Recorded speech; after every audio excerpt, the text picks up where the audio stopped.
Sweeping changes are coming to Ontario's policing law starting today. The Community Safety and Policing Act has 263 sections. That's 100 more than the 34-year-old law it's replacing.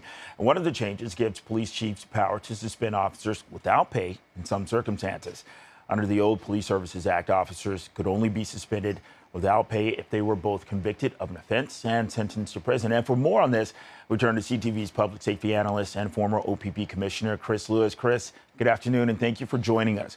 So first off, I want to start with this. Looking at the changes, this law is 34 years old. Talk about how it's been updated to where we are right now, 2024.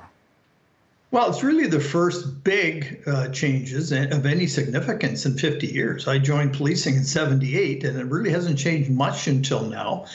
A few name changes, etc.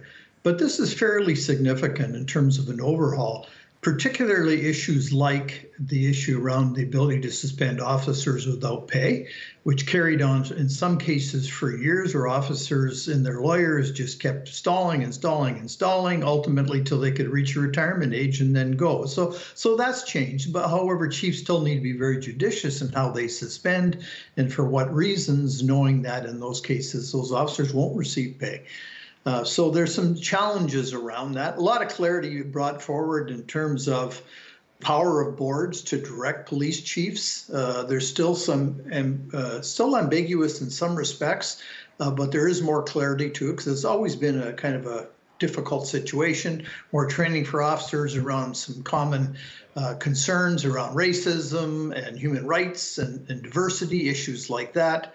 And so, when you look at it all, it ultimately will really be kind of seamless in terms of what the public sees from police.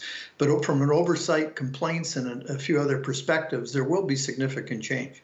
Hey, Chris, let's take this another step. Other than the obvious, what does it mean? What will it do to, have the power to suspend officers without pay versus pay when it comes down to everyday policing in communities, or, even what happens in, the storage locker rooms? Well, it has to be for serious issues. So criminal issues where an officer is actually convicted of a crime, but is appealing it.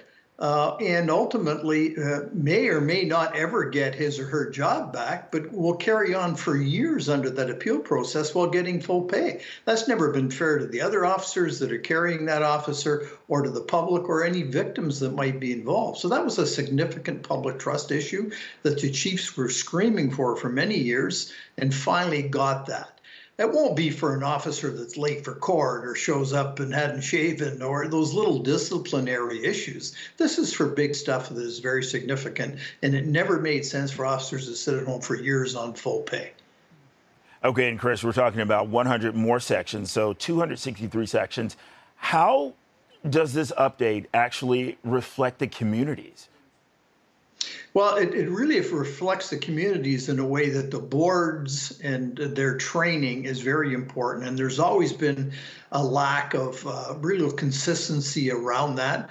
So boards have to be very current and trained in specific things involving things like racism, carding, or the so-called carding, street checks type environment. Things like that are brought under some clarification for the first time. Some of it from recommendations made in public inquiries and by different studies that ultimately will affect service delivery at the front end. I truly believe it was always excellent, but there were issues that have come up that hopefully will be covered off in the new legislation. Adjudicators, for example, now cannot be police officers when they have disciplinary hearings into officers. So it'll be people that are trained preferably in the legal profession, understand all the nuances of these difficult and extremely complex processes. So the public will see potentially more clarity, more not necessarily accountability, because there's always been there, but at least a sense that it's not always police investigating police and then subsequently prosecuting and adjudicating these tribunals. And Chris, quickly, will these changes discourage or encourage newcomers into the role of law enforcement?